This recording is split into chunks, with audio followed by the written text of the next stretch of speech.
बिल्किस बानो मुसलमानों का मसला नहीं है, बिल्किस बानो महिलाओं का मसला नहीं है, बिल्किस बानो भारत का मसला है। क्योंकि हमारे देश में सबसे ज्यादा अगर क्राइम होता है तो महिलाओं के खिलाफ होता है।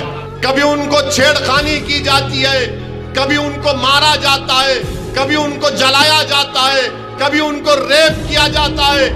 और वो बिल्किस बानो जिसको उसके पड़ोसी, वो बिल्किस बानो जिसने उस दुकान से चूड़ियां खरीदी, चूड़ियां बेचने वाला बिल्किस बानो का बलात्कार किया, वो बिल्किस बानो जिसकी 3 साल की बेटी को उसके सामने पत्थर पर सर मारकर उसको शहीद कर दिया गया, वो बिल्किस बानो जिसकी मां और उसके महिला रिश्तेदारों का बिल्किस बानो के सामने जो प्रेग्नेंट थी, हामिला थी, उसकी मां और उसके रिश्तेदारों का रेप करके बलात्कार करके उनका कत्ल कर दिया गया।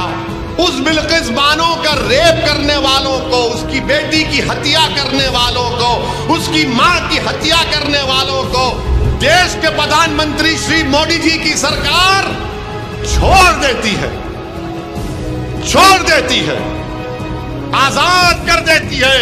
वाह देश के प्रधानमंत्री, क्या झूठा आपका वादा था कि बेटी बचाओ बेटी पढ़ाओ। क्या आपकी बेटी बिल्किस बानो नहीं थी मोदी जी?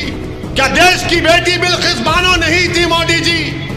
आपने उसके रेप करने वालों को छोड़ दिया।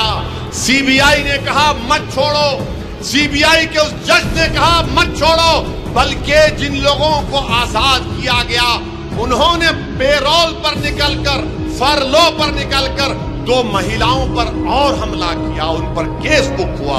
बताइए आप क्या पैगाम देश के प्रधानमंत्री देश के महिलाओं को दे रहे हैं?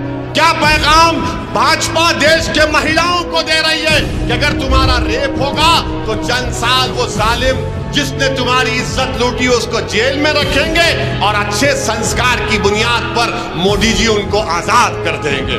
और जब यही बिल्किस बानो के ताल्लुक से एक मीडिया के जर्नलिस्ट ने आप पार्टी के एक मिनिस्टर से पूछा कि बिल्किस बानो पर आप क्या बोलेंगे, तो उसने कहा कि हमको बिल्किस बानो के बारे में नहीं बोलना है, हमको स्कूल के बारे में बोलना है, टीचर के बारे में बोलना है, क्लासरूम के बारे में बोलना है। बिल्किस पर नहीं बोलेंगे, मोदी जी भी नहीं बोलेंगे, भाजपा भी बिल्किस पर नहीं बोलेगी और दिल्ली का केजरीवाल भी बिल्किस बानो पर नहीं बोलेगा।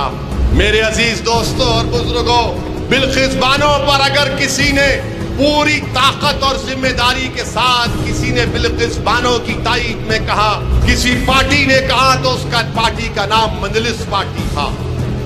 नहीं, मैं तुम्हारे थालियों का मोहताज नहीं हूं। मैं तुमको एक पैगाम देना चाह रहा हूं बापू नगर की जनता को कि बिल्किस तुम्हारी भी बहन है, बिल्किस तुम्हारी भी बेटी है, बिल्किस की मरने वाली बेटी तुम्हारी भतीजी भी हो सकती है, तुम्हारी भांजी भी हो सकती है।